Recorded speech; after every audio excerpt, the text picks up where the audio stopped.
જૂનાગઢ ભવનાથ તળેટીમાંથી સાધુ સંતો દ્વારા રામ મંદિર પ્રાણ પ્રતિષ્ઠા મહોત્સવ નિયમિત નીકળે રેલી ધોરાજી પહોંચી। રેલીમાં ભવનાથના સાધુ સંતો રહ્યા ઉપસ્થિત। બાઇક અને ફોર વ્હીલ સાથે નીકળી ભવ્ય રેલીનું ધોરાજી ખાતે સ્થાનિકો દ્વારા કરાયું સન્માન। જય શ્રી રામના નારાઓ સાથે નીકળી રેલી। જૂનાગઢ ભવનાથ તળેટીમાંથી પ્રારંભ થયેલ રેલી પહોંચી ધોરાજી રંગાયું ભગવા રંગમાં। રિપોર્ટર નયનભાઈ રાવરાણી। જય જય શ્રી રામ। 500 વર્ષના ઇતિહાસ પછી સારો ભારત વર્ષ અને સારા સનાતનનો જે રાહ જોઈ રહ્યા હતા એ ઘડી આજે આવી ચૂકી છે।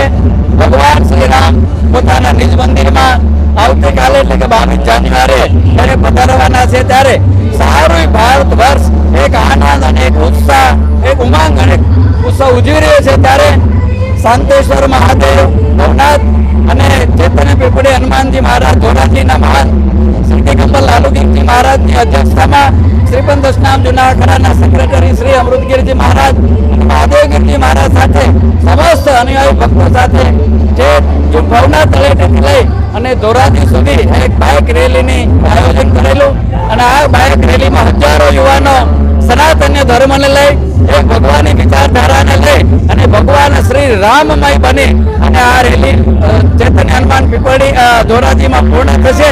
બધા આનંદ ઉત્સવથી આ ઉત્સવમાં જોડાયા છે। દરેક ભારતીય હાર્દિક શુભકામના। જય જય